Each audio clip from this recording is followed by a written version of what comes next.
ஒரு one day ட்ரிப்பாக Kanyakumari போயிருந்தோம். அந்த விளாக் தான் இந்த வீடியோவில் நம்ம பார்க்க போகிறோம். நாங்கள் வந்துட்டு மார்னிங் ஒரு 5 o'clockலாம் கிளம்பிட்டோம். எங்கள் வீட்டிலேருந்து கன்னியாகுமரி வந்துட்டு 52 கிலோமீட்டர்ஸ். எங்கள் ஊர் பார்த்திங்கன்னா தேங்காய்பட்டணம், அங்கேருந்து 52 கிலோமீட்டர்ஸ். அப்புறம் கொஞ்சம் சீக்கிரமாக போயிட்டா சன்ரைஸ் பார்க்கலாம் அப்படின்ட்டு சீக்கிரமாகவே கிளம்பியிருந்தோம். மார்னிங் வந்துட்டு அவ்வளோவா டிராஃபிக் இருக்காது அப்படின்னு தான் நினச்சோம். ஆனால் பார்த்தா ரொம்ப டிராஃபிக் இல்லை, ஆனால் கொஞ்சம் கொஞ்சம் ஸ்லோவாக போகிற மாதிரி தான் இருந்துச்சு. நாங்கள் கிளம்பும் போதே எக்ஸ்ட்ரா ஒரு ஹெல்மெட்டும் எடுத்து வச்சுருந்தோம். சரி ஓகே, தேவைப்பட்டுச்சுன்னா யூஸ் பண்ணலாம் அப்படின்ட்டு. நானும் தேவைப்படாதுன்னு நினச்சேன், ஆனால் கொஞ்சம் தூரம் போனதுக்கப்புறம் ரொம்பவே டஸ்ட்டு, காற்று ரொம்ப அதிகமாக இருந்துச்சு. அதனால் சரி ஓகேன்ட்டு 2 பேருமே ஹெல்மெட் யூஸ் பண்ணியிருந்தோம். கொஞ்சம் தூரம் போனது ஒரு 5:50 அந்த மாதிரிலாம் ஆனதுமே சன்ரைஸ் ஆக ஆரம்பிச்சிடுச்சு. கொஞ்சம் வெளிச்சமாக தான் இருந்துச்சு.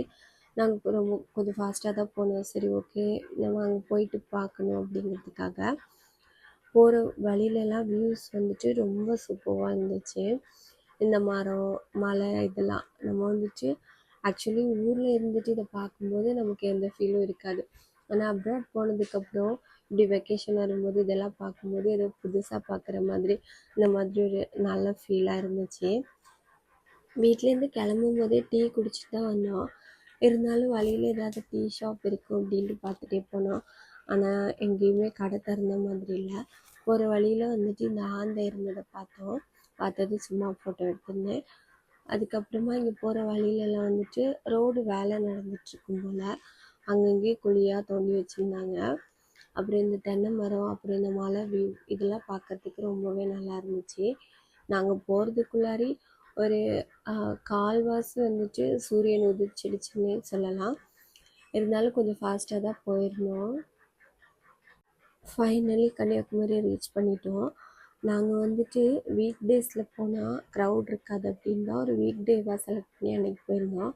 ஆனால் எங்களுக்கு தெரியாது அன்றைக்கி வந்துட்டு ஏதோ ஹாலிடே, ஃபுல் க்ரௌடாக இருந்துச்சு. இவ்வளோ க்ரௌடாக நான் ஃபஸ்ட் டைம் பார்க்குறேன்னு சொல்லலாம். ரொம்பவே க்ரௌடாக இருந்துச்சு. சரி ஓகே, எப்படியோ நமக்கு கிடச்ச வியூ வந்துட்டு ரொம்பவே நல்லா இருந்துச்சு. ஆனால் வந்துட்டு நாங்கள் வர்றதுக்குள்ளாவே சன்ரைஸ் ஆகிடுச்சு. ஃபுல்லாக வெளியே வந்து சூரியன் தான் பார்த்துட்ருந்தோம். சரி ஓகேன்ட்டு ஃபோட்டோ வீடியோஸ்லாம் எடுத்துகிட்டு இருந்தோம். இப்போ வந்துட்டு ஒரு 6 o'clock 6:20 அந்த மாதிரி இருக்கும். அப்போவே ரொம்ப ஹீட்டாக தான் இருந்துச்சு. சரி ஓகே, கொஞ்ச நேரம் சுற்றி பார்க்கலாம் அப்படின்ட்டு சுற்றிட்டும் இருந்தோம்.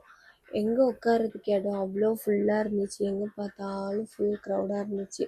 கொஞ்ச நேரம் ஃபோட்டோஸ் வீடியோஸ்லாம் எடுத்தோம். அதுக்கப்புறமா பசிக்க ஆரம்பிச்சிருச்சு. பிரசாந்திங்கிற ஹோட்டலுக்கு தான் போயிருந்தோம்.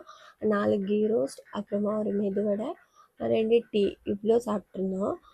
டேஸ்ட் வந்துட்டு நல்லாவே இருந்துச்சு. கீ ரோஸ்ட் வந்துட்டு ரொம்ப டேஸ்ட்டாக இருந்துச்சு. அதுக்கு சைட் டிஷ் வந்துட்டு சட்னி, சாம்பார் கொடுத்துருந்தாங்க. பில் பார்த்தீங்கன்னா 300 கிட்ட தான் வந்துச்சு. அதுக்கப்புறமா மறுபடியும் ஸ்ட்ரீட் வாக்கிங் போயிட்டோம். எதுவும் வாங்குறதுக்கு இல்லை, இருந்தாலும் சும்மா அப்படியே சுற்றி பார்த்துட்டு சரி ஓகே, கொஞ்சம் வெயில் கம்மியாக இருந்துச்சுன்னா மறுபடியும் கொஞ்சம் வீடியோஸ் எடுக்க வேண்டியது இருந்துச்சு, போய் பார்த்துட்டு வரலாம் அப்படின்ட்டு போயிருந்தோம். ஆக்சுவலி வெயில் குறைஞ்ச மாதிரியே இல்லை. சரி எங்கேயாச்சும் வெயில் இல்லாத இடத்துல போய் ஃபோட்டோ வீடியோ எடுக்கலான்ட்டு அப்படியே சுற்றி நடந்துட்டு இருந்தோம். காந்தி மண்டபம் ஆல்ரெடி கன்னியாகுமரி ரொம்ப வாட்டி வந்திருக்கோம். இருந்தாலும் இந்த வாட்டி ஓகே வரணும் அப்படிங்கிறதுக்காக வந்தது. அதனால உள்ளெல்லாம் போல் வெளியே மட்டும் அப்படியே பார்த்துட்டு அங்கேருந்து கிளம்பிட்டோம். அதுக்கப்புறமா சன்செட் பாயிண்டில் போயிட்டு அங்கேயும் கொஞ்சம் ஃபோட்டோஸ் வீடியோஸ்லாம் எடுத்துகிட்டு இதுக்கு மேலே இந்த வெயிலில் இங்கே இருக்க முடியாது அப்படின்ட்டு பக்கத்தில் இருக்கிற வட்டக்கோட்டை போகலாம் அப்படின்ட்டு கிளம்பிட்டோம். அப்படியே போகிற வழியில் ஜூஸ் ஏதாச்சும் குடிச்சிட்டு போகலாம் அப்படின்ட்டு ஒரு கடையில் ஸ்டாப் பண்ணியிருந்தோம். அங்கே போயிட்டு ஹஸ்பண்ட் வந்துட்டு சர்பத் குடிச்சிருந்தாங்க. நான் வந்துட்டு இளநீ குடிச்சிருந்தேன். இளநீ வந்துட்டு ரொம்ப டேஸ்ட்டாக தான் இருந்துச்சு. இளநீ குடித்ததுக்கப்புறமா எங்கள் ஊர் சைட்லலாம் வந்துட்டு இதை வந்துட்டு கட் பண்ணி கொடுப்பாங்க. அதுக்குள்ளார இருக்க ஃப்ரெஷ் வந்துட்டு நம்ம சாப்பிட்லாம். என்னோடய இளநீல வந்துட்டு கொஞ்சமாக தான் ஃப்ரெஷ் இருந்துச்சு. சரி ஓகேன்னு சாப்பிட்டுட்டு அங்கேருந்து மறுபடியும் கிளம்பிட்டோம். அப்புறமா வட்டக்கோட்டை வந்துட்டோம். இங்கே வந்துட்டு என்ட்ரி ஃபீஸ் இருக்குது. நம்ம ஃபாரினர்ஸ்க்கு வந்துட்டு 300 ருபீஸ் சார்ஜ் பண்ணுறாங்க. இந்தியன்ஸுக்கு வந்துட்டு 25 ருபீஸ். அதுவும் அண்டர் 15 இயர்ஸ் சில்ட்ரன்ஸ்க்கு வந்துட்டு ஃப்ரீ என்ட்ரி தான். டிக்கெட் எடுத்துகிட்டு அப்புறமா என்ட்ரன்ஸில் நம்ம இந்த டிக்கெட்டை காமிச்சிட்டோன்னா நம்மளை உள்ளே விட்டுருவாங்க. அப்புறமா நம்ம போகலாம். ஆனால் இங்கே வந்துட்டு அவங்க எந்த கேமரா யூஸ் பண்ணக்கூடாது அப்படின்ட்டு மென்ஷன் எதுவுமே பண்ணல. ஆனால் நாங்கள் யூஸ் பண்ணப்போ வந்துட்டு இங்கே அலோடு இல்லை அப்படின்னு சொல்லிட்டாங்க. சரி ஓகேன்ட்டு அப்புறமா மொபைலில் தான் கேப்சர் பண்ணிகிட்டு இருந்தோம். அங்கேயும் செம்ம வெயில், ஃபோட்டோ எடுக்கிறதுக்கான ஸ்பேஸே இல்லாத மாதிரி இருந்துச்சு. சரி ஓகேன்ட்டு ஒரு ஒரு ஓரமாக போய் உட்காந்துட்டோம். உட்காந்து கொஞ்சம் நேரமாக பேசிகிட்டே உட்காந்துட்டு இருந்தோம். அதுக்கப்புறமா லைட்டாக சரி ஏதாச்சும் ஃபோட்டோ எடுக்கணும் அப்படிங்கிறதுக்காக அங்கெல்லாம் போய் பார்த்துட்டு இருந்தோம். அங்கே சுற்றி பார்த்ததுக்கப்புறமா கிளம்பிட்டோம். போகிற வழியிலே வந்துட்டு ஒரு மோர் கடையை பார்த்தோம். அதோட லொக்கேஷன் வந்துட்டு பார்க்கறதுக்கு ரொம்ப நல்லா இருந்துச்சு. சரி ஓகே இங்கே கொஞ்சம் நேரம் ரிலாக்ஸாக உட்காரலாம் அப்படின்ட்டு அங்கே போயிட்டு ஒரு மோர் வாங்கி சாப்பிட்டோம். அங்கே வந்துட்டு கூழ்லாம் வச்சுருந்தாங்க. இதுக்கு முன்னாடி நான் கூழ்லாம் ட்ரை பண்ணது கிடையாது. சரி ஓகே நம்ம ட்ரை பண்ணலாம் அப்படின்ட்டு ஃபஸ்ட்டு ஒரு கம்பங்கூழ் அது வந்துட்டு ட்ரை பண்ணோம். ரொம்பவே நல்லா இருந்துச்சு. இந்த லொக்கேஷனில் வந்துட்டு நம்ம உட்காந்துருக்கிறதுக்கு ரொம்ப நல்லாயிருக்கும். அப்புறமா கேப்பக்கூழ் அதுவும் ட்ரை பண்ணினோம். கேப்பக்கூழுங்கிறது கேழ்வரகு அரைச்சி அதில் ஏதோ பண்ணுறது அப்படின்ட்டு அந்த அண்ணா எக்ஸ்பிளைன் பண்ணிட்டு இருந்தாங்க.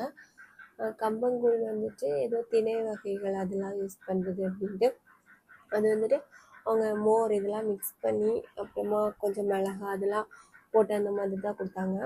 அது வந்துட்டு ரொம்பவே கூலிங்காக இருந்துச்சு, நல்லா டேஸ்ட்டாகவும் இருந்துச்சு. அப்படியே நாங்கள் அங்கே உட்காந்து குடிச்சிட்டு இருந்தோம்.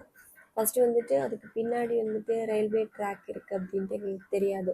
ஒரு ட்ரெயின் வந்தப்போ தான் தெரிஞ்சிச்சு, ஓ இது ட்ராக் இந்த பக்கத்தில் நம்ம உட்காந்துட்ருக்கோம் அப்படின்ட்டு. பேக் சைடு வந்துட்டு ஃபுல் வயலாக இருந்துச்சு, பார்க்குறதுக்கே ரொம்ப நல்லா இருந்துச்சு.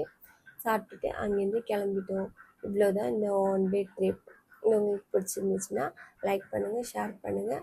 சேனல் சப்ஸ்கிரைப் பண்ணாதவங்க சேனல் சப்ஸ்கிரைப் பண்ணுங்கள். தேங்க்ஸ் ஃபார் வாட்சிங்.